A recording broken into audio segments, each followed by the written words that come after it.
Hello there, good evening, welcome back to Celtic World Order. As always, I'm Steve O'Matt and I'm joined by a very happy looking, very fresh looking bearded brother, Paddy boy there too.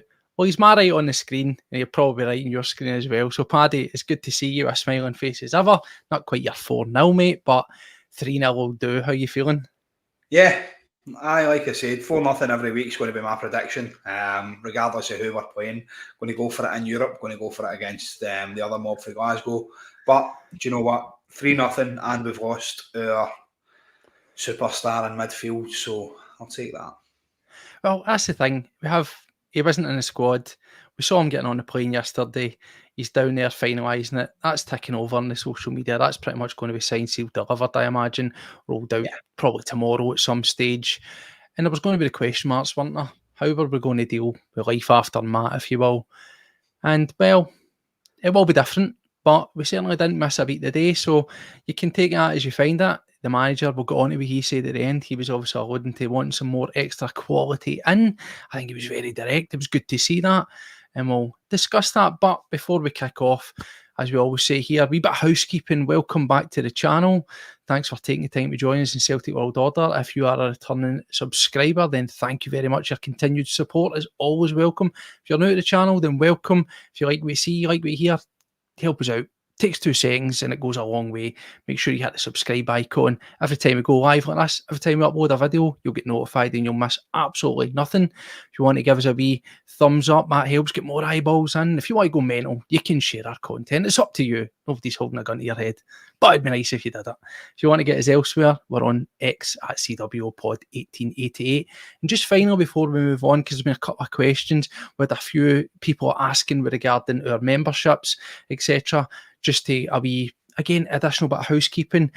We're having to go through an additional verification process in short for YouTube. It doesn't affect anybody out there watching the channel. It doesn't affect anybody who's donated to the channel.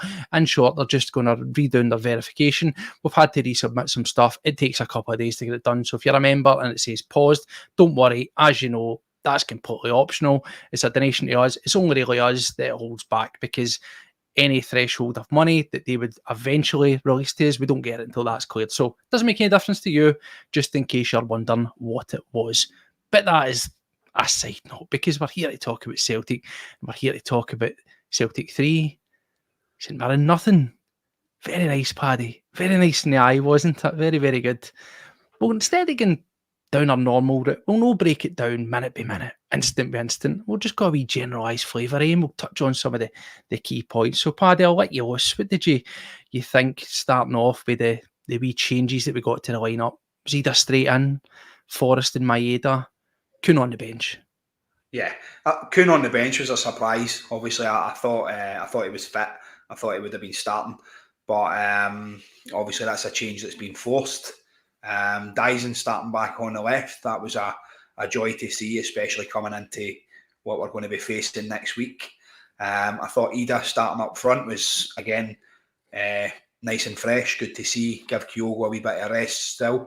And obviously the change in the middle of the park, as expected, Matt O'Reilly down south and Bernardo stepping in to try and claim that role for himself. So, yeah, changes, big changes we thought, but same old scenario, wasn't it? Same attacks, same fast start, which was good.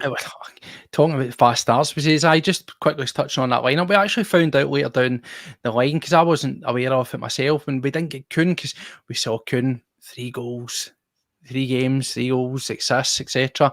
We were thinking absolutely bang on, he's a stick on, but turns out he had a wee bit of a back injury and he hadn't actually trained through the course of the week. So, throwing a wee bit of caution there, keep him on the bench, making sure rather than chucking him in, the right thing to do. But as we saw, we know we can get out Forrest, he can play both sides, absolutely slipped straight in, and it was back to his usual there as well.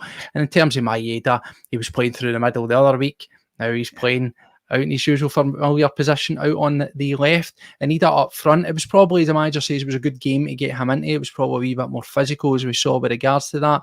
We'll touch on his performance. I thought there was a lot of good things that he'd done, maybe a wee bit of ring rust there still, But all in all, pretty impressive. And as you say, Paddy, let's just jump straight in, because talk about fast starts, 2 minutes and 33, I believe. And all right, it's early in the season, but it's the quickest goal of the season so far. And it's another rocket for Callum McGregor. Long range for the edge of the box into the keeper's left. What a start, mate. And what is it? Is this, are we can anticipate more of these Callum McGregor goals moving forward this season? That's him almost matched his tally for last season. That's it. We've seen it. We've seen it when Scott Brown stepped down for international duty as well. Scott went on to be more prolific, pushing a bit harder. I think it's just a relief that you don't need to worry about that anymore. I think he's been given a bit of a kind of freer role up that top half of the park. And like he said in his interview as well, he was confident for last week. Opened up a wee bit and he thought, well, do you know what? I've done it last week. I'll try it again. Yeah. He doesn't score shite goals, does he? He really doesn't. He's one of these guys, you either get like 30 yarders from him or you don't get any at all. He's very like one of my idols growing up. Paul Lambert-esque. Never scores a Snyder. Yeah. Never scores a Snyder either, that's it, definitely. No, listen, the game starts off well, doesn't it? We get down there and it's easy to say, isn't it? Throwaway comment, are we going to feel the pinch of a different midfield? You've got Bernardo stepping in there. As we know, and we've said it time and time again in the channel, he's not a direct replacement for O'Reilly, so let's not kid ourselves on. I think there was a lot of fans worrying about this idea of that's what we're going to be told is going to be the replacement and you're just going to have to deal with it. But we've got to give all these guys their flowers, so to speak, because the midfield, again, you can only beat what's put in front of you. We've not played any teams that have been fantastic. The real test is going to be against the staunch next week. No matter what you think of Rangers, that's going to be a more picture again where you're at, isn't it? A performance against them. We're going to have a bit more about them, a bit more competitiveness, arguably better players. That's what they do. But in terms of this midfield, I thought the three looked completely comfortable with each other. You wouldn't have thought that you'd slipped in someday and it was an unfamiliar. All right, they had periods last season where they're playing with each other. But you would have been, forgiven if you thought that that's the midfield that we'd started with through the pre-season and then the start of the season, would you know? 100%, and that's what it shows. You've got somebody in there with Callum's experience, and I've seen a few guys in the chat as well saying this is Rio's chance to shine. As you all know, I'm his biggest advocate. I love the guy to bits, and I thought today as well he did step up to that mark a little bit. I thought he was more free. He was trying to be a bit more creative than normal. I just thought it was all round brilliant. Bernardo didn't do much, but he done enough. Didn't make any mistakes, as far as I'm aware. They were solid, and that's what you need. Well, the one thing I quite liked. The one thing I liked about Bernardo looking at that game there, we're kind of wondering what kind of player are we going to get with him. We've always said that maybe he's a bit more of a technical player, that sort of typical Portuguese, Spanish type of midfielder that you'll get, similar to what we've seen previously in that sort of role. Even like Crosas, I know he wasn't exactly, but you get what I'm saying, this the type of player that you've got there. But I was actually impressed with Bernardo's all-round game today. Obviously, he made way quite late on in the game, but I thought when he was on, I was quite impressed. He was busying himself, he was putting himself away. I've seen a lot of comments here, perhaps saying, and look, it's one game, but saying that Hatate particularly, you saw that smile on his face.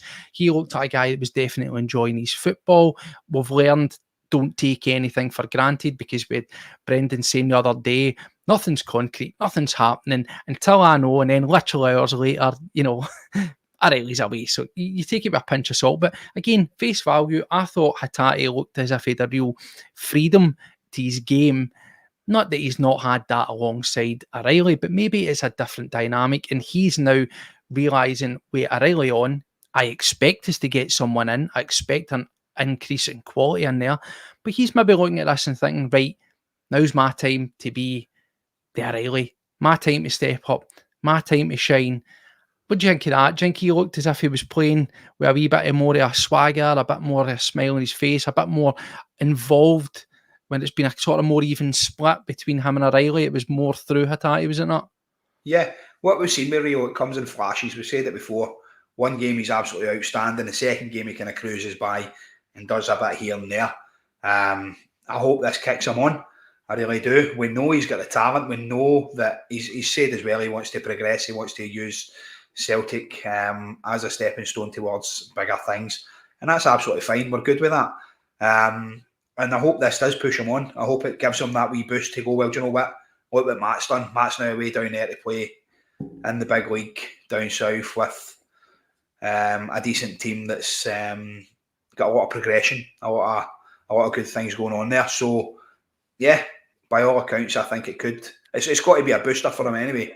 And he's going to be a stalwart in that middle of the park anyway. The one thing that I was really impressed, again, coming back to the midfield, like McGregor's been solid, rejuvenated. He's doing a lot. As I said previously, he's sitting back. He's not been quite that deep number 6, but he's sitting just behind the other two midfielders, right in front of the fence, and he's getting an oversight. He's been able to orchestrate and see things a lot more, and he's just playing. He's confident with those guys around him, whereas previously last season with their peaks and troughs, he seemed like he was trying to be one guy doing all things to all men, but he's really more relaxed, and we're getting to see that with how much he's getting about the pitch, how much he's contributing. Again, he's hustling, he's bustling, he's breaking up plays, getting back, but he's also scoring at the front end. But touching on Bernardo, because he's the guy that he was the question mark. He was the guy that was coming in to fill that glaring void of O'Reilly. I thought today, personally, his distribution and some of his balls were fantastic. There was a lot of chances where he was putting in, similar to what we've seen for Kuhn. At times we've seen it for O'Reilly. It was that wee sort of lofted, slightly chipped ball up and over the top. We said prime example was in around, I guess, about 10, 12 minutes or so. He gets that chipped through ball over round the corner of the defender, and it's on Idah. He squares it off to Forrest. Then to Hatate, we get the shot off, save, and then the double save for Idah. But he kept playing that ball all day long. He was finding he's got a very intelligent eye for a threaded pass. We talk about Hatate. He tends to go high risk, high reward with his passes. Yeah. But there was a calm about the passes of Bernardo. I felt any passes that he were doing, the combination of just the basic tidy short ones, finding a player. But when he did make a sort of forward poised pass, it was landing more often than not. Yeah, that's it. He's comfortable on the ball. And you can see that he's got that vision. Even last year as well, watching him, most of the games when he got the ball, he's always wanting to drive. He's wanting to go forward as well. You just need to look at the cup final, for instance, for that. When the young lad Raskin tries to wipe him out and he rides a tackle and then goes on and obviously gets the shot away that eventually leads to Idah's goal.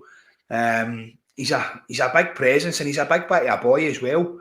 So he's not really going to be shoved off the ball. So, listen, it's good to see. His pass rate today must have been about 90% as well, which is absolutely brilliant. It's what you're wanting for your midfielders. In terms of Bernardo, you're saying about that, he's sort of about a unit. Yeah, he's a small guy, small in stature, but the term I use, he's got that low centre of gravity. It reminds me very much of, say, like a Sean Maloney, where he's quite hard to actually shrug off the ball. Once he's got the ball at his feet, he's comfortable, but he's able to carry the ball, as we've seen as well, and he can ride tackles. But as I say, the important thing, particularly with the way that we've been playing, is that range of passing that he seems to have, and he'll take time to bed in. But we saw, we're talking about Europe, we're talking about levelling up, and we're talking about, 8 games coming round, end of the week here, Thursday, we'll soon find out who we're going to be getting. We cast our mind back to whenever he was brought in as a loan, as an unknown entity. He wasn't playing a lot, but he was playing in Europe. He was playing in Europe pretty much every game. He was put in there by Brendan Rodgers, so he obviously trusts him, and I think that's because of that more sort of continental style, where he is comfortable on the ball and he finds a pass. We weren't necessarily doing that in the early stages of last season. It was quite stuffy and finding our feet. But from January onwards into now, we're playing with a more free flowing, more open, more purposeful, as we said. Instead of 7 passes, we're getting there on 4. And that's maybe where we'll find that, you know what, Bernardo isn't going to be an O'Reilly, but we might get a damn good style of play when he isn't there. Yeah, 100%. We're a Brendan side now. Everybody keeps commenting on this. Last year, there was still hinges of Ange's team. There was lots of parts in there that were still trying to kind of hold on to what we were doing. This fast attack and high press and blah, blah, and all this. Yeah, we're still doing these things, but you can see that Brendan's got his magic in there as well. And I spoke about it before, obviously, when Brendan left, everybody was giving it, it's just terrible. And it was bad. And a lot of people were hurt because we were playing phenomenal. We were absolutely brilliant. And we were gutted because that man was an outstanding manager. He's an outstanding man manager as well. With the players, he brings the best out in individual players, and you see that with so many of them.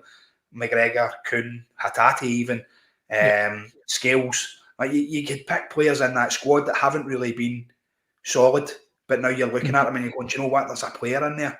And a young guy who's the Portugal under-21 captain coming in, he's obviously got a lot of potential. If Brendan can get him in and start working his magic on him, then we're going to see a hell of a player in there. Yeah, definitely. That's, it's very, very positive. And we'll keep that one going to see how it goes along. Obviously, we've been liked with, and we've looked at the guys there, we've been liked with the likes of Sanchez, Arnie Engels, if you believe these reports. As soon as that was pretty much nailed on, that O'Reilly was out, the word is Celtic have made that approach. The player is said to be very keen coming to Celtic, cover our stature, that Champions League, he wants in about it. So if Celtic really are serious, we talk about alleviating our fan fears, our worries, our concerns, they cheat him out. I think if you get in an Arnie Engels, that is putting down a marker. That's showing that you really mean business. And the manager was saying that again at the end during his press conference. But it's always reassuring, as we can see, to have these options, to have the likes of your Bernardo in there and flip between the two. So we'll see how it goes. If we cut back to the games, she says, there wasn't too much out the norm. If we became accustomed to the way it had been playing, a couple of chances before we obviously made it 2-0, and it was Idah again. We talked about him just there briefly at the top of the show. What did you think of his overall performance, Paddy, when he was on? Because I thought, as I said, he was doing all the right things. You can see he's quite intelligent. He gets in behind, he makes the right runs, and same again, around about 25 minutes, 20 minutes or so, that it was a great effort, chested ball down for Hatate. He's in the right place, but it's a very soft shot. That was kind of the flavour of his game, wasn't that? Loads of great positions, poor execution. Yeah, that's it. The big guy's choking to get a goal. It really is. You want goals for your strikers, of course you do. But his hold-up play, his vision off the ball, things like that, the runs that he's making, everything's spot on. It doesn't seem to be doing much with his left foot. His left foot's just for walking, I think. Because every time he got through, he kept kind of trying to have a crack. It was on his left. It was always on his left, yeah. It was always on his left-hand side. I reckon if one of them's on his right boot, it's in the back of the net. The big lad knows where the net is.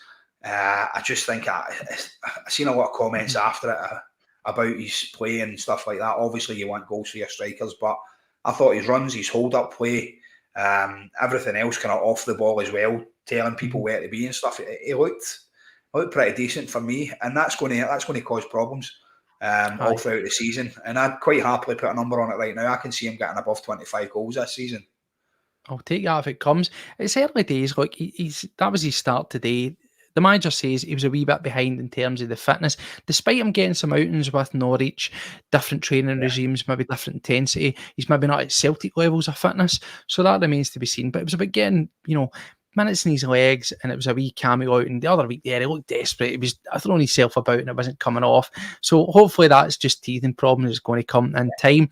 Do you think maybe, again, he's a player, he's got to man up, he's got to play for Celtic, he's got to get his head straight in the game as early as it is. He's getting in the right positions, as you say. A lot of them, unfortunately, falls on his bad foot. Do you think there was a wee bit as well, though, where he's maybe overthinking it? Do you think the fee? Do you think the expectation? Do you think the return, the eagerness is also eating into it at these early stages? It can do. He made out the straight away. He said, "Listen, I want to go back to Celtic. I want to be there. I want to play for that team." Somebody pays $8.5 million for you and brings you in. Of course, there's an expectation on you. Until he gets that first goal, until he bangs the one into the back of the net, which I hope to God is next week, that would be outstanding. Listen, he's done it twice before. Why not again? If I was a gambling man, I think I'd maybe stick a few quid on it. I really do think it's possible. Next week is where players like him kick off, because he knows what it means. He's wanted to come into the club. Like you say, there's a big fee on him. He might feel that expectation. He might feel like, oh my God, I have to pay this back. Do it next week. Make a name for yourself, son. There's no other way to do it at Celtic than scoring against your rivals, is there? Well, and he picked it up with a last goal that he gave us was a cracker against Rangers. So aye, exactly. It'll be interesting as well when we get on to that near the end of the show, when we start to discuss the options and what might come in terms of the way that we line up next week against Rangers. But we eventually get that second goal, don't we? And again, it's a second goal. It's very similar to what we've seen. It's Hatate. It's a cracker of goal, mate. Very, very good play. But one thing as well, I think was very nice to see as well, was the way it came about, which was Maeda. Gets up, great header back, heads the ball down. Yeah. And it's good technique because it's coming down. It would have been easy to let that take a bobble and for it to smash it into the stands, but he sweeps it into that left-hand side of the keeper and off the post. It always makes a goal look better, doesn't it? And again, coming back to talking about speculation, and I know we saw it with O'Reilly before his inevitable departure, but the players look like they're really enjoying themselves. You know, Hatate looked absolutely buzzing. The smile on his face, the reaction. It's a guy who's enjoying his football, eh? All of them were. Every one of the players today were running about with a smile on their face. They were enjoying playing football, and you see that. When that ball comes in, you don't normally see Dyson when I must have froze there, sorry. You don't see Dyson winning many balls in the air, but he did. He wins the ball in the air, and like you say, cracking knockdown and rails on hand just to scud it in off the post, which we've come to expect for him. As soon as he gets the ball in and around the 18-yard box, you expect it now for the wee man. Great finish, and 2-0, easy. It's a great header down, as you say, from Maeda. I thought as well, from going from being through the middle and getting his 2 goals to back out to his more familiar side as well. Have you seen much of a change in what Maeda's doing? You know, the manager sort of gave him that he expects him to score a couple of goals. He was asked about him previously, and he expects him to kick on. He's expecting to get more goals out of Maeda. Does he look any much different to yourself? I don't know, but I just seem to think that whatever it is, there's something a wee bit about him. I've always criticised him about having poor decision making in terms of how he controls a ball, cushions a ball, sets up things, gets himself about. His supply is never going to be dynamite. But there was a lot of improvements in that today. I think the only thing that I would really have criticised him for was late on the game, and he wins one right over the bar. But other than that, I thought we saw a slightly better version of him playing in that left-hand side winger role. Yeah, different for just that, different for offering far more for just run and cross the ball and hope somebody gets in the end of it. I thought his all-round play today was very good. Yeah, he was bombing down there. There was one of the balls he put in. It was an absolute belter. It come right across the 4 yards out across the keeper. Other than that, his distribution was kind of poor. He's got a touch like an elephant. Let's be honest. He's not the best at controlling the ball. It's just as well he's rapid that he can catch it. I seen one of the comments earlier on as well. Somebody saying he could catch his own jobby, and I thought it was quite funny. He probably could. You know what? The guy's absolutely rapid, and he gets on the endy balls that you wouldn't expect him to get on the endy, and he must to be a defender against that.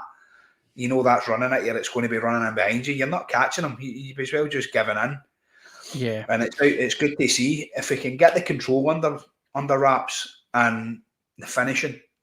Because all his goals seem to be toe pokes here and there. He's never really one for the finesse, is he? We've seen one or two crackers. We have seen one against Hibs last year. We'll give him that. I was calling him for everything because he gave the ball away 2 minutes prior and then cracked it for 18 yards or something into the top corner. I was like, fair enough, mate. What do I know? But yeah, listen, if he can get the control of the ball under wraps, then obviously we'll be in a lot better position. But you can't really fault the guy. He gives you 110%. I think he is improved on last year. We just need the end ball from him. That's it. The speedboat with no steering wheel, as we call him. In terms of the first half, we weren't really troubled at all. Wade mentioned it. There was a couple of chances where we were doing all the right things and they just weren't coming off. Probably you could have argued 2-0 was cruising. It looked as if we were just in cruise control, wasn't it? I always felt that we maybe weren't firing on all cylinders, but in the unlikely event the St.Mirren were to get a foothold in, whether it was a goal or actually start to frighten our box, I thought that we would have just levelled up. It looked as if we had multiple gears. I thought we were cruising second, third gear for large parts of that. And we were able to just turn it like that. And just before the end of the action, the first half, there was a great one where they were pressing at our box. We'd actually lost possession. We sort of recycle the ball, we get it back, and then as I said before, it's 2 or 3 passes. We're right up the park. We're surging forward. We've got the numbers against them. They've got sort of like 2 or 3, 2 or 4 that are surging forward, and it was actually a great pass. I just thought it really epitomised this way that we've been playing lately. It didn't come to anything, but in terms of quick turnarounds from back to front, and it was, if you remember, I think it was Forrest tries to slide the ball in behind, and the defender just slides across and cuts it out. But it's a pinpoint pass. We're through. We're 1-on-1 if he doesn't make that pass. As I say, just like that, flick a switch, we go from them on the edge of our box to us almost 1-on-1 with our keeper. Yeah, like you said before, we used to kind of piss about with a wee bit, 10 passes rather than just the 3 that we're doing just now. There's more direct approach about the team just now. This one touch, bang, bang, bang, and you're up the park, and all of a sudden, like you said, the St. Mirren defence are looking up and they've got four players running it, and you get Kuhn, Maeda, Idah, and James Forrest, and Idah sprinting at them, and you're like, all right, what do we do here? It's unbelievable. It's good to watch. And the quicker we get, that's why we're breaking teams down. Normally we're playing against these teams and we used to struggle to score early goals because they're a bank of 4 and then another bank of 4 in there. But we're breaking them down fast and we're making them have to come out and play. You look at the last couple of games, that's goals within the first 5 minutes in the last few games that we've been playing. And it automatically... Yeah, 100%. We'll get the quickest goal of the season next week. That's it. Bang, straight away. Sutton style one. Here's one as well that I want to touch on because it's coming up. It's Brown Warren. I'll bring it up because just as we say, first half fizzles out, but just the last action of the game, there's an absolutely brilliant tackle for James Scales. Now, get this recorded, everybody that's watching this. Liam Scales, sorry. Get your phones out. Get your phones out and record this because we're going to say something that will surprise you. You'll shit your brakes when you hear this. I thought that Taylor and Scales were exceptional today. There you go. It's not all neat on the left-hand side there. I thought, and it is, as he says there, I thought Taylor had an excellent game today. Now, again, I take it at face value. Always have that wee caveat. Yeah. Are they the solution? No, they're not the solution. They are an option. We need to improve on it. We know this. But you've got to give folk their flowers when it comes about. And as it says, that they're just in the stroke, just before half-time. Scales makes an absolutely brilliant saving tackle, slides in, dispossesses. Fantastic. And that's the thing, is look at Kasper Schmeichel. Doesn't make a save until around 60 minutes. But whenever we get this amount of possession, it's important to be able to take advantage, and you've got to keep yourself on top. You've got to be able to react, and they done that. I thought that Scales was very, very solid, very, very well composed today. He wasn't doing too much. He's running about.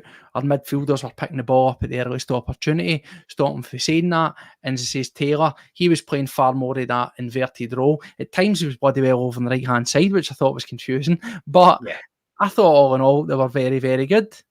Yeah, they were. Last week when I was at the game, my mate Hatate, who was just to touch there, he actually says Taylor from St. Mirren. Yes, but I'm talking about our Taylor as well, Brown. I thought Taylor for St. Mirren was good, but our Taylor was very, very good. Is he one for keeping an eye on? Perhaps. We've already got a Taylor, and he'll cost us nothing. Celtic won't spend it on all. That's it. Like I was saying last week, sitting at the game, my mate Hatate says to me, look at Taylor. So obviously, where you're sitting, you look at the left-back position. Where is he? He's out there just to the right-hand side of Hatate. I'm like, why? What is he doing? And we were in possession of the ball at the time, and I'm like, you know what? Maybe he's been running up with the ball or whatever. I've not noticed it. But then I started watching it, and about 4 or 5 times, he just drifts off to the right-hand side and starts kind of playing as a right mid of some sorts. And do you know what? Maybe that's why he's getting caught out all the time. He's trying to do too much. Just get him in, simplify it. Do a little bit of just tell him to stay there, stay where you are. Do your own job, let everybody else do theirs. Because he doesn't have to be driving up that side of the park. He got Maeda in front of him, and he's got Hatate and Bernardo there to do the rest of the work. Liam Scales, he likes a wee run up there. Baldy-esque, isn't it? When he starts striding out, thinking he's Pele or something. I don't know who he thinks he is, but listen, the two of them were solid enough today, and like you said, Schmeichel's first saves in the 60th minute, so you take that 100%. No, as I say, look, that's one thing. For the reason of balance on here, we always say that we look at things and we comment on what we see with our eyes. There's no agenda, there's no witch hunt against guys, but I genuinely thought that they were very good today. Keep on saying we need the quality, we need to up the value and the sort of ability levels at that left hand side of the defence. But very, very good. In terms of the second half, Paddy, where were you at? For me, I didn't think it was as intense. It wasn't necessarily like a real lull or a drop off for me in that second half, but in terms of real chances and opportunities, there wasn't really too much that was going on for me. I think the only one that I can really recall that I thought that was probably a wasted chance was the glancing header that Maeda had. Again, he gets himself up there in the centre of the box. He's got to put that on target. We don't really see him scoring many goals with a header, but he's got to put that on target, and that's maybe where we talk about him being an option as a striker, a third choice. That's very much shows that's what he is, because we're great at playing balls in behind and running on and playing to that sort of strengths, but you've also got to have that variation in your game. You've got to take those chances when they come, because it's all right when you're 2-0 cruising up against St. Mirren. If you find yourself in a game, even it could be against Rangers, it could be against Hearts. I know they're garbage right now. It could be at Tynecastle, or it could be something in Europe. When you get a chance like that, you've got to be at least hitting the target. But for me, I thought that was only real sort of chance of note in that second half. What was your thoughts on the overall second half performance versus the first? Yeah, I thought that the players kind of came out with the slippers on, didn't they? Just cruising, like you said, 2-0 up, came out, passing the ball about. Possession was probably quite high. I think St. Mirren probably started the better in the second half. They had a couple of balls in over the top, but no real chances. I thought we just kept the ball, like you said, a couple of small chances here and there, couple of corners, nothing major. Touched on Hearts. They are in a very poor state there, aren't they? It's great to see, isn't it? Naismith, he's got to be out of job soon. That'll be a joy to see that man crying, I'll tell you. Who cares about them? But it just kind of fizzled on, didn't it? It looked as if it was just slippers on. That was it. They were just out, just kind of playing about with the ball. I've brought this up here because, as we say, the keeper didn't get to do much. One save, as far as I could see there. But Brown Warrior brings up a good point here and talk about just the overall style of play that we've got, as we say, about this purposeful playing out for the back. And we touched on it, didn't we, during the pre-season, exactly what you're saying here. We played against, a Chelsea side, a Man City, and also DC United, who try to play this more higher line, this more attacking line. We've actually been quite able to break down. I think Hibs in both their games, they very foolishly tried to play an attacking high line and they get scudded and they paid the price for it foolishly. Different story, typical banks of four when it was Kelly, but we still found our ways to make those accurate short passes, purposeful, and work the way through it. But Kasper Schmeichel, absolutely. I thought that his distribution is fantastic. Whether he's throwing the ball or whether he's making a simple pass, or he always does that wee chipped over ball as well. Accuracy there is fantastic, and that was something that was paying dividends in the pre-season. But as he says there, looking at European games, particularly even looking as far ahead as the game next week against Rangers, that additional option, we've got a goalkeeper now that can find guys for range. Yeah, we've got a goalkeeper that's comfortable with the ball at his feet as well. And look at his Idah, Peter Schmeichel as well, with that throw. He was always deadly with that as well. The amount of goals Man United just to get straight for Schmeichel's was unbelievable. I think at one point he had 7 assists one season, just because of stuff like that. And Kasper's very similar. That ball that Brown's talking about there, the wee dink over the top for Dyson to run onto. I mean, it was absolutely fantastic. And I think that's when that boy Taylor comes across and kind of wins the ball, but obviously takes a bit of Dyson as well. I think against anybody else, and if Dyson gets a good touch on that, he's straight in and that's a goal. It was brilliant, absolutely brilliant, and it's good to see, like you said, he's comfortable on the ball, the wee dinks over the top, and he just doesn't look phased by any at all. It's good to have an extra bit of that in your arsenal, isn't it? Because as Ryan's saying there, we don't look flustered, we're far more comfortable. Yeah, again, I will mention him. Could Scales be better with the ball at his feet when under pressure? Absolutely, of course he could. Similar with Taylor.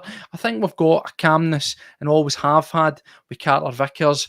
We've always had that with Johnson as well to an extent. But it's good now he sort of 3 or back 5, or you see very, very comfortable with that and the ability to find passes and find the other players, whether it's our midfield or our compatriots around them, with no sweat whatsoever. If we add that wee bit of quality, as we say, we'll mention some of those names in a couple of minutes' time or whatever. We can add that wee bit of quality, particularly when we look into Europe.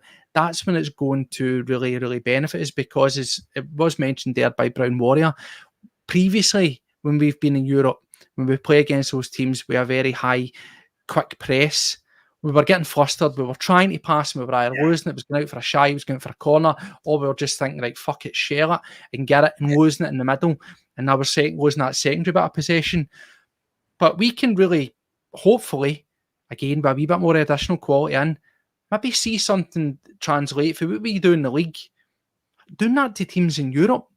Exploiting when they're coming forward, if we can calmly pass through and break the lines, as soon as we get the ball into our midfielders, we've got the speed, we've got the pace, we've got the ability to charge forward. Maybe we could actually start to see a couple of goals and a couple more points in Europe. That'd be nice, wouldn't it? It would be lovely. You look back to the Bodo Glimt game in Europe. I know they absolutely melted us playing that way. We were trying to do it to them. We were trying to play the ball out for the back and stuff, and they counter-attacked us, and we panicked and put the ball out, and then they were scoring. We going up against them, they had a winger, I can't remember his name, started with an S. If you know what, get the name in. Get the name in. Anybody knows it, fire it. I tried to forget their players. I tried to get it out of my head. It was top. It was unbelievable. Honestly, what a player this guy was. Started with an S, I'm sure. And he absolutely tore us a new one. By doing that, they were playing out for the back, and we were nowhere to be seen in that. And if we could start to do that, like you say, if we get that progression, a step up, a level up, if we can get in a good left back that's going to be able to do that and play about. I've seen Brendan as well, checking his options out and playing Tony Ralston at left back. Maybe that's a new one for us. Well, I want to touch on that briefly, because just before we go on to that, right? Listen, you calm yourself down there, all right? You had a couple of cans a day. No, but we have. In fact, wait a minute, I'm actually checking. If you, check this. Sunday's going to say you've been at court because you're looking awfully smart. Was it maths? You're right, man. I'll do, mate. But now, listen, back to the action. We're getting ahead of ourselves, talking about Europe and the excitement of playing well in Europe, eh? God forbid, eh? Right, eventually, we get that third goal. We're knocking on the door, and it's AJ with a cracking goal, isn't it? And again, we bring on by that point, we get the subs on. We've got Home, Ralston are on the park. We've got Bernardo, we've got Taylor coming off. We've also, we get on Kuhn and Kyogo for Forrest and Idah. And pretty much Nicholas Kuhn picks up where he left off, gets the ball, direct, he's running, cuts in. It's a nice wee simple square pass. But the good thing is, you've got AJ following up the run, smashes it in 3-0. Job's a good one. Pack it up, gives you 3 points. That'll do, eh? That's it. 2 goals for the 2 goals for AJ as well. He's that's the boy. Solback in that is the one. Yep. It's good to see AJ getting on the score sheet as well. That'll be a booster for him. Good forward pressing. Everything was going. I think when Kuhn's on, AJ gets more direct. He gets forward a bit more, doesn't he? He knows Kuhn's going to drive for the byline, so he cuts inside and goes essentially where he would expect your winger to go. So it's good to see that, and hopefully that can progress on for there. It's good to see as well, and that's the thing. Everybody's singing for the same hymn sheet here. It's all about that following up. Previously under Ange, it was those cross balls, and it was always about anticipating and pushing forward. Whereas now we're seeing the overlaps. When one player's got the ball, there's a space ahead. They're running through. If the the cutback's coming in, there's always somebody charging in. Whether that's to try and get the shot off, or to shimmy it one down for somebody else to get the shot off.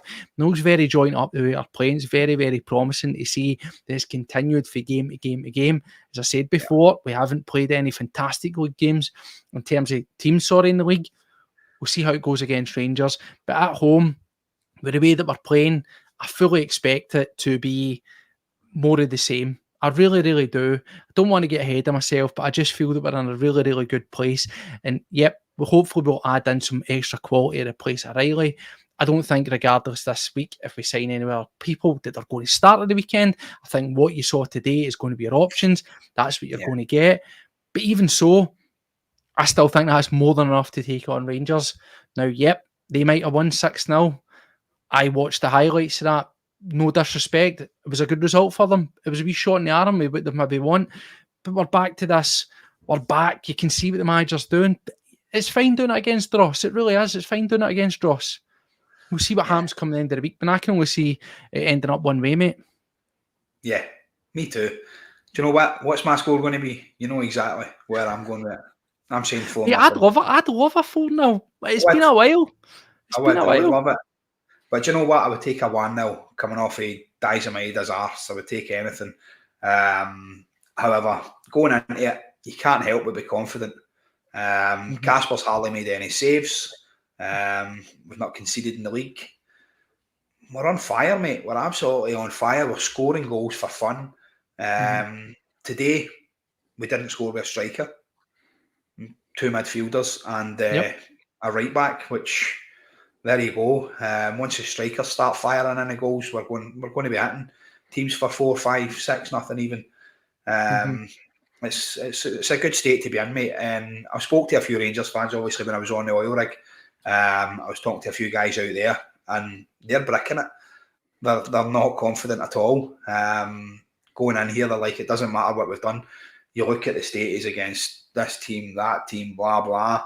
They're not confident at all in any part of where they're playing. And obviously the loss of O'Reilly, I've seen a few comments about that. They're giving it, they've lost their best midfielder. Have we? Yeah. Looking at that game today, I sent into the chat that we've got, Steve, was saying, did we just sell our worst midfielder for 30 million?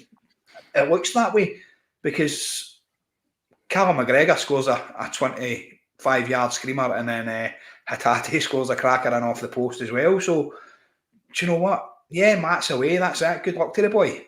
Let's bring somebody else in. And Brendan's comments as well, saying about you'll see change come Friday. I thought that's brilliant. So, do you know what? He's saying it. He's out there. He's kind of put himself on the line with that, I think. So, let's wait and see who we get in. Well, we'll get round to just finish up on the game, a couple of subs, a couple of things that we'll bring up here, obviously, and just so we know, like, Brian, we're live. Wind it back. He was getting his flowers. We were giving a wee bit of unusual Greg Taylor love in here on CWO. So don't worry, he has been getting his shout out, hasn't he, Paddy? So there we go. Don't worry, it's all love in here. But yeah, a couple of things come on, and I just want to touch this because the other subs that we got, so we've got Home come on, we get Ralston come on. Ralston went to left. You can see he's not a left-sided player. I felt that we lost a wee bit down there, but nothing that caused us any issues, nothing caused us any troubles. And Home, and that's what Paddy's talking about here, he says that despite who we get in, he hopes that it doesn't drop down the pecking order because he has been getting some game time. And again, it's a phrase that I absolutely detest, but you can see that there looks to be something of a player in there. You're certainly better than the corner artist who's been farmed out to Hibs. So what's your thoughts on the likes of guys at Home and stuff? And the fullness of time going forward this season, is there going to be a place for these guys, particularly if we were to go and say get an Arnie Engels, get a Sanchez, get both of them, get a, Bogu's coming in on the midfield, packing that out? Are guys like him going to have to really, really fight for their place? Of course, yes. The midfield, Celtic have always had quite a strong midfield as well. And like you said, if we do strengthen and bring these guys in, I think young lads like Home and a few others will really, really struggle in there. So Francis Turley that come on as well. I thought the young lad looked extremely, extremely comfortable on the ball. Good tracking back. He was strong, powerful. But these guys, I don't think are really going to have a sniff in there if we do bring in, like you say, your kind of £8 million signings, maybe 5, 6, whatever we bring in. For somebody like Home, I would be hoping that he goes out on loan possibly. Give him some game time, get him kind of up to speed because, we've said it before, there is a player there. You can see that he's comfortable, he's still a bit raw. We've seen it with a few players before. You just hope he doesn't really lose that.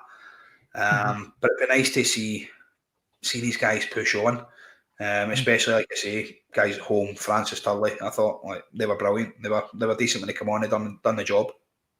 Yeah, well, that's the thing. Just to briefly then to touch on as well, we'll get round to VAR because there's 2 VAR instances as well to Yeah, Finn Kerner. But this says the boy Turley comes on and he gives a decent account of himself. He gets me about 7-8 minutes in total of the game.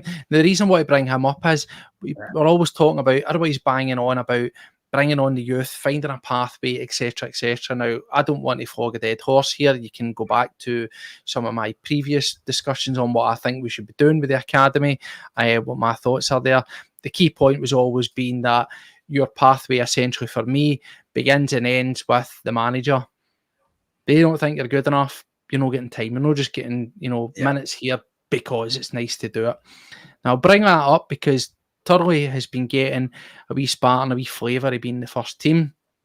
Is he going to make an impact this season? Honestly, no, he's not. He's not. I'd be very surprised if he does. But it would still be nice to have him in around, getting him in, familiarised with the team. But it's also about planting the seeds for these guys and to try and keep them on. The reason I bring on is Daniel Kelly goes down to Millwall. Now, I don't know if you saw his interview. I just want to get a wee, what did you think of that? He says the standard, I wish Celtic all the best in the future, great club, blah, blah, blah. But he also says about wanting to join Millwall because of having a pathway into the first team. Is that a wee parting shot at Celtic? Is that a wee bit short-sighted? Just on the terms of the boy Turley and young guys, how do we strike that balance with these guys, mate, to keep them happy? Because for me, I thought Daniel Kelly ticked all the boxes, and I thought if he stuck around at Celtic, got his head down, he could have got a wee bit more game time, maybe in cup games, and had the potential, no guarantees, but potential to be in around it. Instead, he goes and he moves to Millwall.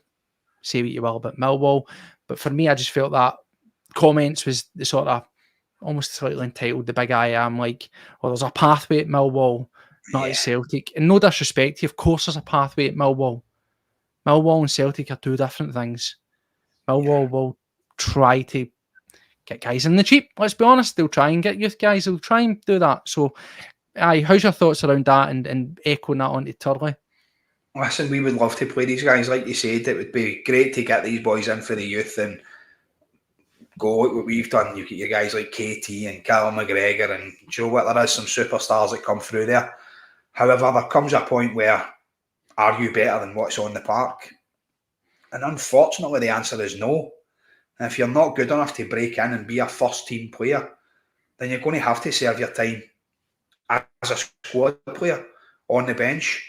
Hopefully get sent out on loan, prove yourself somewhere else, come back a different player, like several guys have done.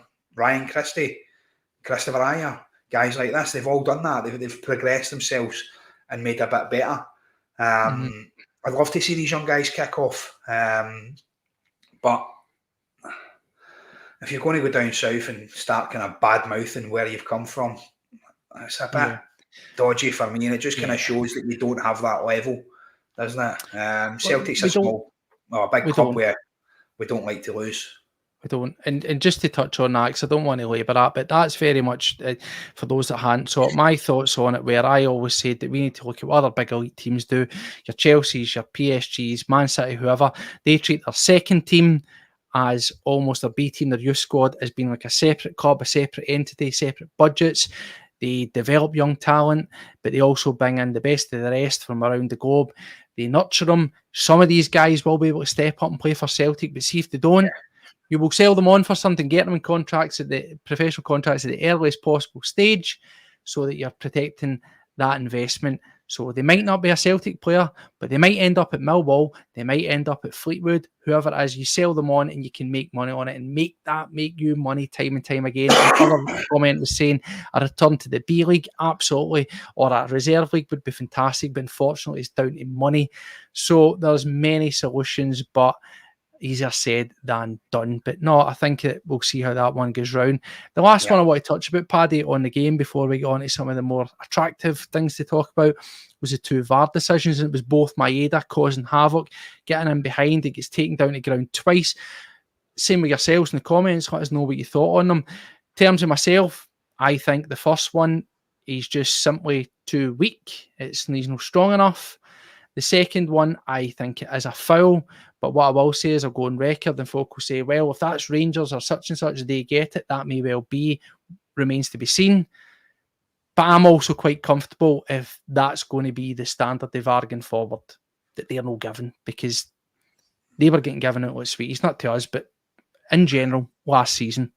And I thought it was piss poor. So I think that for me, if we're going to be a wee bit more stringent with what we deem to be handballs, what we deem to be fouls, I'm all for it.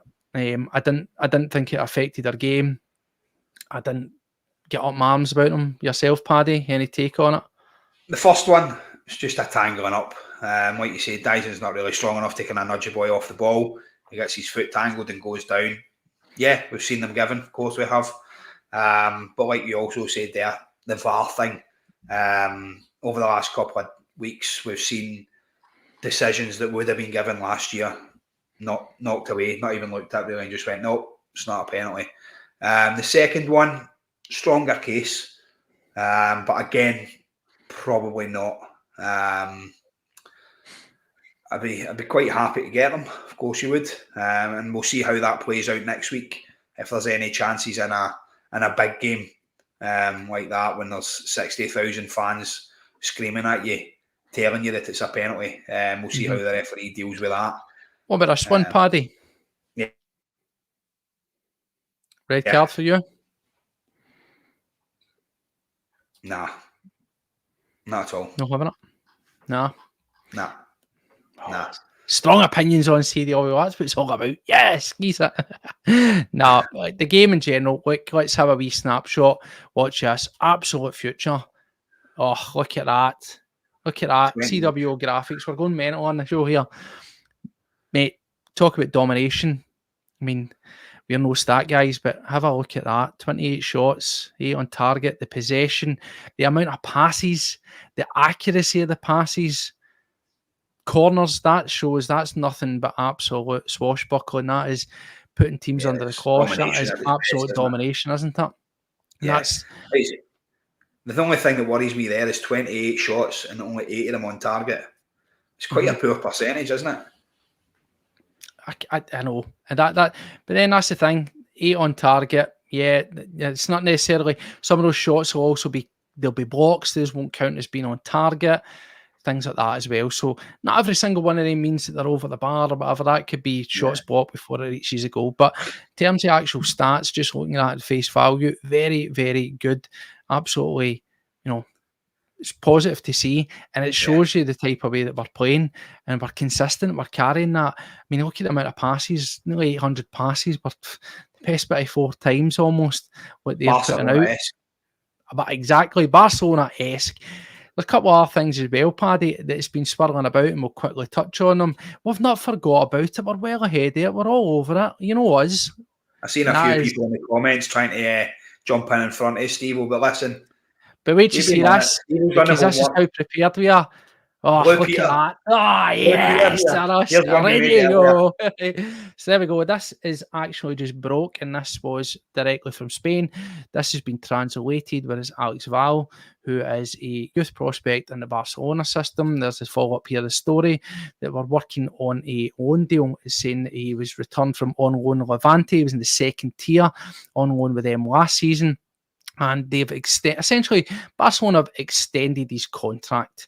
They've stuck an extra year on it to get up to 2026. And apparently we will pay an entire loan fee, which is around about 1.5 million euros.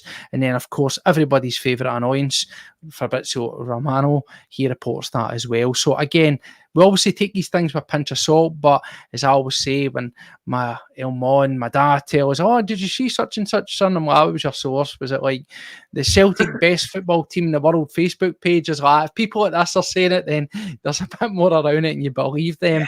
So you take that again at face value, but usually these guys are well and truly in the know, and they get notified. They've got agents on the board, they've got clubs on the board saying, break this story. Now, in terms of £1.5 million, yep, we've also got the links to the boy Vignal from Ajax. Hopefully there's something in that. That for me looks like that's the absolute quality that we need. That's more consistent. Champions League, Europa League, Ajax on his books. He's got a real solid pedigree. He's got Dutch national caps. That's really what we want to be doing. For me, this guy falls into that sort of Beck sort of situation, those kind of guys that we're looking at. But again, we need to be building, we need to have options.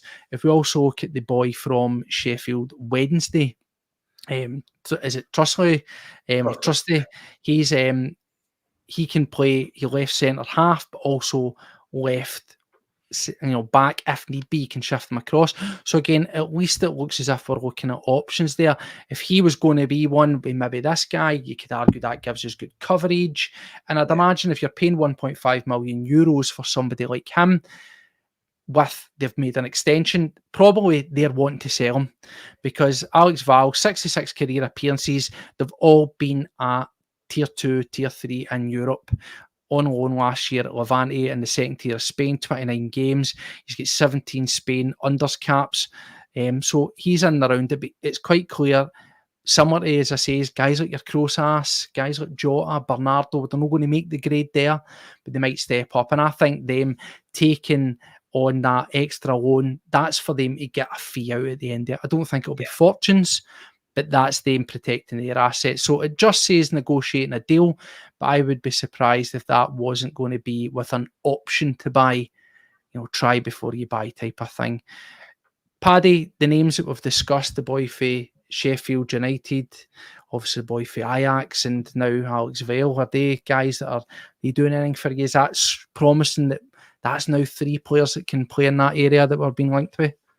Listen, anybody in that area is going to be brilliant for us, let's be honest. Your man for Sheffield Wednesday's been linked. It's United, sorry. It's Sheffield United, sorry, yeah. He's American, isn't he? Played alongside Carter Vickers at some point, probably. Yeah, it can only be good. There'll be a good bit of chemistry in there. We'll go back to playing FIFA, will we? Bit of chemistry in there. With Carter Vickers, and he's, like you said, he can also play left back. Owen Winjal from Ajax is one that I am aware of.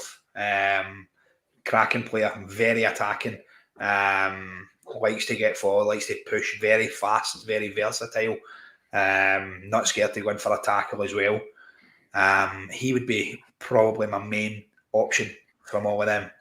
And then, like the lads are saying in the comments about the young boy as well, from Barcelona. If the Barcelona fans have been talking about him and kind of bigging him up a little bit, he's got to be decent. He's not broke into that squad as of yet, but you've got to look at who's in that position for them, and you've just got to kind of wait and see. If the young lad comes in, like you said, you're paying 1.5 million or something to get him in on loan. If you're going to buy him at the end of it, it's probably going to be between 3 and 5 million, you would think. It depends. I mean, it is Barcelona. If he's got a year on his contract, is it going to be as lofty as that? Who knows? It's hard to tell. As people are saying in the comments, that seem to know a wee bit more about it. I've done a wee bit more digging. That Barcelona. The tough one is we know Barcelona. They're still a massive club, but they're not in a position to buy. Would that translate to them seeing a guy that'll be 21 breaking into their squad? I know they've got, young Mal, but different gravy, different story altogether. Would he be likely to break in? I don't think so. Personally speaking, I don't think so. Even going on loan to Celtic, I don't think so. When you look at his trajectory, playing in League 2 and League 3 of Spain, it's a massive jump to go for Celtic to suddenly in and around the team there. So I think that he's probably one that if you get him in on loan, that there's probably a high chance that you can buy him and they'll be happy to go and get a fee out of him. I do genuinely believe that if they are triggering that extra year, it is to protect their asset and get something out of them a year down the line from us. But again, they'll probably have a decent sell-on clause as well, so you might get them cheap. It might be a meaty 30% or something sell-on. But again, these are just questions that have got to be asked. In terms of the other names, Paddy, that sort of came up, obviously there was Matthias Bogus. He's going to be in action if you want to check him out. LAFC are playing in their sort of, I don't know how the MLS works. There's like 900 cup finals. It must be like regionals and they play each other. But there's a cup final tonight. If you want to go and check out Matthias Bogus, you can see him again. The fee is coming around and talking. There's meant to be chat around about 7 million or thereabouts. Also see one as well where they're saying it's actually 4 million. Who knows? But did you like what you saw of him, Paddy? Was that a guy that, again, having options? Yeah. Running about? I watched the old YouTube clips of him. Like you said, you could The make famous YouTube. Could make me or you look like Pele on YouTube. Well, maybe no me, it'd be a hard shot with me looking like Pele, but I tell you what, the guy's not scared to have a shot. He seems very attacking, scores a lot of goals for outside 18-yard line. I think he had about 3 or 4 free kicks that he scored last year as well. Which is, I think that's something we really need. We need set piece expert if you want to. Previously, with guys like Maloney, with guys like Nakamura behind you there, we've always had a pretty good free kick taker in the team, and it's something that we've lacked recently. We've not really had the person that's going to bang in a goal directly for a free kick, and it's something that I think we need. So this lad looks like he brings that. I'll maybe jump onto the TV and have a wee watch of the final. Take that. Give me that. That's what I want. Engels. I want that. I want Engels. See right now, if you sit me down and say, Steve, you're getting Engels, you are getting Bogus, and you're going to get a defender. I think we need 5. We need 5. Yeah. See if you give me 3 good quality players, then I think I will take that. I'll be happy with that yourself, Paddy. Take anything at this minute, wouldn't you? Well, let's get on to it, right? One thing we'll just quickly touch on was the manager sat down. He was very direct. There was still that word, as I say, as he spoke. Sometimes his language has changed a wee bit, but it's went from expecting to hopeful, and it's now changed again, where he says, we're a club like our stage to be where we are in the transfer window this close. It's unacceptable. Yes. He was very, very direct. He was very direct. And then we saw the wee joke with the phone rang. Is that Mike on the phone? Yeah. So, listen, he's been quite candid. He's been quite funny about it. But he's no missing the mark, is he? He's coming out. It's starting to ramp up. Do you just get the feeling with the way that he's talking that we are going to see that quality? He's repeating himself. It's unacceptable for where we are as a club. He's stressed, caveated, when you want quality, it is a wee bit harder. But he's starting to just turn the screw a wee bit now, you know. Yeah, he's the face of Celtic at the minute, isn't he? He is the person who's standing there in front of the press and saying, do you know what? We might be bringing in this guy. We might be bringing in that guy. This might happen. That might happen. All he's done, he's went to the board and he's identified players or positions that he needs to strengthen. And he's waiting. He's waiting the same as us for these players to come in. Now, I think he is getting as frustrated as we are. Mm-hmm. And I think that's what this boils down to. When you've seen that phone ringing and he makes the joke about Michael Nicholson, is that Michael on the phone? I think that's his way of getting a wee dig across there and saying, like, you know what, we do need to strengthen these positions. And come Friday, you will have seen that. Because I don't think for a second that he's not been into the board and given it to them. Well, I mean, he did say that. He didn't say it as direct as that, but the wording, if you read through it, was, come Friday, we will have improved the squad. Yeah, 100%. And you've seen the other one as well when the guys approach Lowell and they're shouting abuse at him. Do you really think that's going to help us bring in other players? I think he's going to go, do you know what, mate, you're actually right. I'll just go out and spend 15 million on this guy and 15 million on that guy. Celtic as a club is run phenomenally. We are doing incredible. We've got so much money there. You look at rivals across the city, you look at teams down south, they're nowhere near the financial power that we are. Yes, we would like to see investment. Do I think we'll get it? Yes, I do. I think they need time. I think the board are tight. They're tighter than a duck's arse. But 2 coats are on sale. Brendan, we trust him.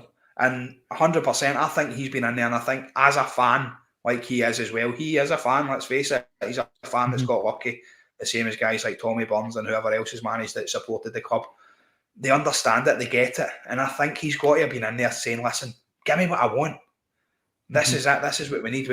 You done the talk before, Steve, when you said about selling a big asset, a big player, and then spending part of that money. Now, if we've made 25 million, circa 30 million on Matt O'Reilly, I'd expect to spend at least 18 million of that.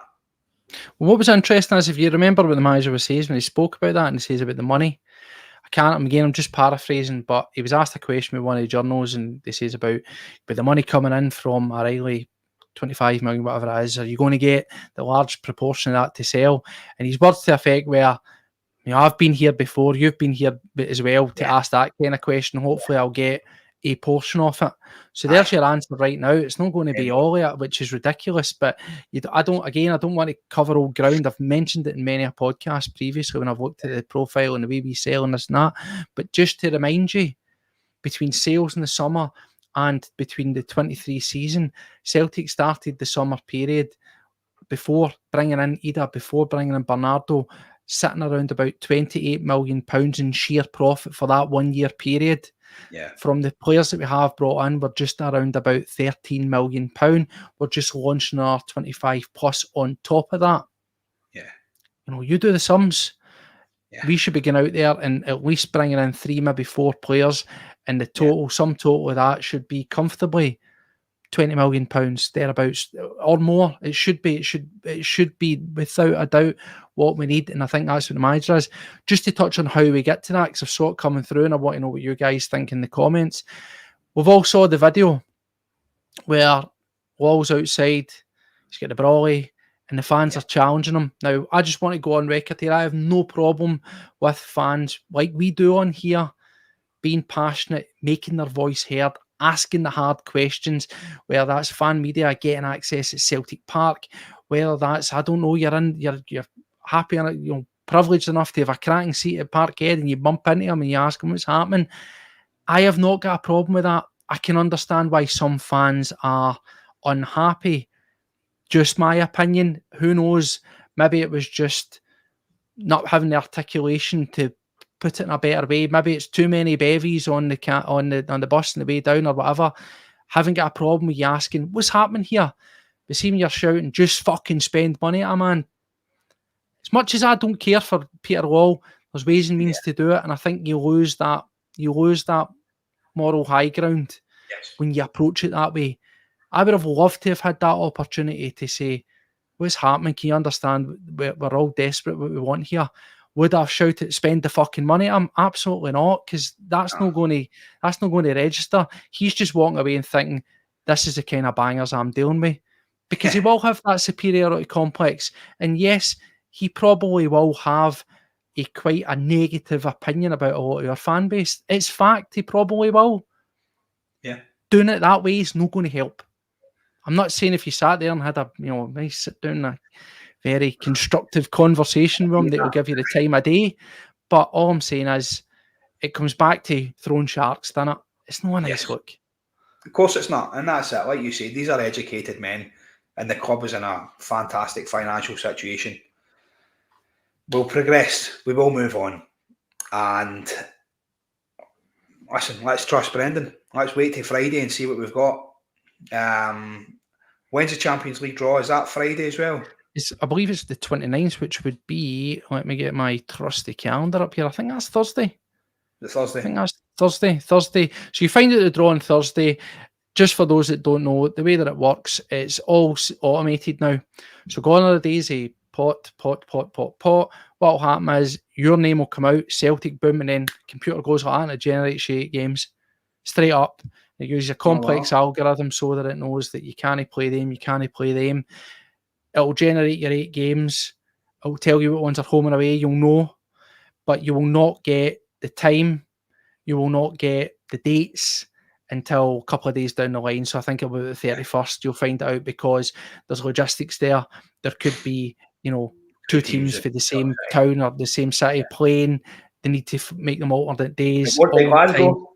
It won't be Glasgow anyway, exactly. Not Rangers as it used to be in the ball. But so just for those that don't know, that's what's going to be happening. It'll be Thursday, we'll get the draw, but you'll properly find out. So don't get yourself online, don't be trying to book those flights because there's no guarantees. You will find that out a day or so afterwards. But exciting times getting into that draw, 100%.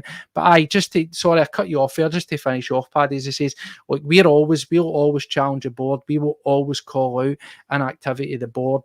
All for it. Make your voice heard. I just think that, I can understand the frustration. And as I say, maybe it's too many share bits in the way of doing it. But I'm not against the challenging them. I just thought it could have been done better. Do you know what I mean? Yeah.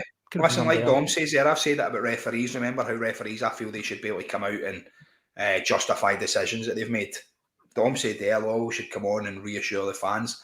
You imagine getting that for a director or somebody like Hey, that? do you remember did anybody remember the last time we done it? It was garbage. He spoke a lot and said nothing. I don't want to listen to him. A I don't want to politician. hear from him. Yeah, he's a politician. Like a true politician. Yeah, we'll do this, we'll do that, blah blah. We've made this money and that money. Quickly, I would like to ask, what's your opinions on a new third kit? I quite like it. It's all right. I brought it up. If I still got it here saved in the bank of photos, I do not know. I think it's all right. I think it's I always love the marketing jargon. It's dedicated to the flags of the old stand. My arse, come on. It looks simple in its style. It's a bit CP company. I was expecting it to have built-in goggles on the collar, but I think for me, as I say, you know me, I'm a big top nerd and I love my tops. I prefer it to the away top. I really, really do. But I buy them without the sponsor, and for me, I just think that it'll look like a training top without having the sponsor on it. So at that end, I don't know.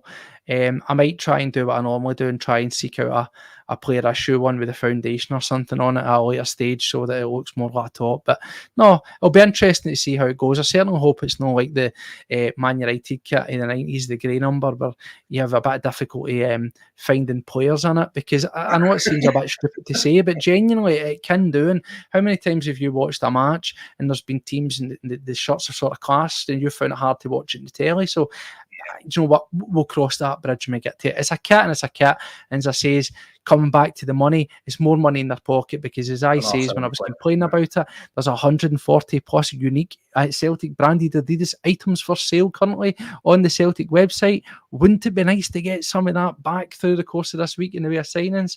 I know what I want. I don't want another third cup. The next tweet the Celtic put out better be a player. It better not be go and buy the new Celtic but Adidas smoking jacket. I don't want that shit. He's a player. Yeah, when you put that out about the kits and about the amount of items, Celtic items that were out for sale from Adidas and stuff, it's ridiculous numbers, and the money must be absolutely piling up in there. Because like guys like me and you, every time a kit comes out, whether you like it or not, you buy it. We're kit nerds, like you say. As soon as that kit comes out, you go buy it. I've not bought all the 140 items, but I tell you what, I've got a fair amount of them sitting in there, and it's ridiculous. We're suckers as fans. They brought out 3 pairs of trainers. I've got 3 pairs of trainers sitting up there with Celtic on them. You want to say you're a Celtic dad? You are a Celtic dad. I knew it. I'm a Celtic dad, mate. Honestly, I have everything. You just need to have a wee look around my wee cave here as well. I don't know if I'll cut this off or not, but a wee thing way up there, a dartboard, I've got a couple of wee pictures here. I've currently got a couple of tops in getting framed and stuff. And on this as well, I don't know if you've seen the chat that I did with Idah Hatate. I have a couple other players. You haven't got that checked out? Lined up as well. The chat with Idah was absolutely brilliant. And he is currently running a football academy in Thailand. Yep.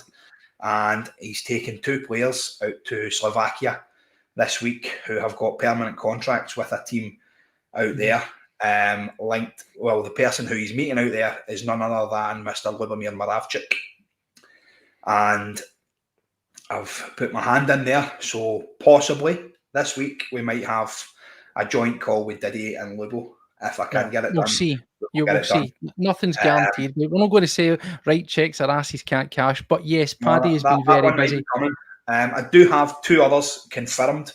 I'm meeting one of them for lunch this week, and I will put them out. They will come out as and when. Once we'll get them firmed up, once we'll get them in the can, you'll hear about it. As we say, if there's anything that we know, we will let you know. We're working hard to try and get some fresh content rather than just our big ugly coupons talking all the time. We're trying to reach out, make things interesting. As we say, we're trying the best we can to make diverse and interesting content, stuff that we'd like as well. So as we say, we're not going to sit here and write checks our ass can't cash, but we are working hard, rest assured, and hopefully we'll have something tangible to put out in the coming weeks to show you. But also as well, just on the Hatate thing before we leave, we'll look to get him back on and discuss it. We mentioned his academy. We've brought it up. He's got a wee video. We'll look to share that as well. And we're also going to be looking, he's actually been seeking for some sort of support, whether it's by way of sponsor, by way of donation. And just to put that out on the record, I know folk might sit there and say, well, it's Idah Hatate, he's got a glittering career, he must be absolutely minted. Contrary to what you may believe, Idah is out there in Thailand as a very humble religious man who's actually out there not only supporting himself by working, but he's doing this completely as a charitable thing to try and give underprivileged kids in Thailand a footing. He's trying to expand the game out there, the uptake of the game, the investment in the game, and it's all completely off his own back through charity and through donations. So he'll be looking at some point, if we can help him by some way, we'll be trying to get some sort of, whether it's stuff that will be getting raffled off, whether it'll be stuff that's, like a GoFundMe or type things, because we might just look at him and see Idah Hatate, the superstar, but believe me, he is not sitting there and he is not absolutely rolling in cash and doing this off his own back. He's working, and he's working hard to do it on top of his own work as well. So if there's anything that we can do, we'll be getting that, we'll be rolling that out, and I'm sure there'll be some people out there who would want to support him one way or another. As I say, as everything is completely optional. It is for charity, it is for underprivileged kids, and I'm sure that's something that we can all get behind with the roots of our own very club. So that will be something that we'll put out some info on. Anyway, we've kept you an hour and 15 minutes. Thank you to every single one of you for taking the time to join us on this Sunday night after another cracking result there. So we'll be back through the course of the week because there's a big game coming up, in case you haven't known. And hopefully what the manager was saying about these signings, Paddy, are going to be coming, and you'll get our big faces talking about them, won't you? I think we're going to be on every single day, Steve, because let's face it, we're going to have that boy for Barcelona on Monday. We're going to have Engels on Tuesday. We'll have Bogdan Wednesday, then we've got the Champions League. Mate, that's it. That's every day, mate. So listen, you better clap in. Are you planning for a Craig David 7 days of Celtic? Is that what you're doing? 7 days of Celtic. Let's go for it. Let's do it, man. Anyway, thank you very much to everybody. It's been an absolute pleasure, Chelsea. Before you leave, get that subscribe smashed, get a wee thumbs up. We'll be back throughout the course of the week. It's been an absolute pleasure. Take care of yourself. Whatever you're doing with the rest of your night, take care of yourself. And as we say, as always, hail, hail. See you all later.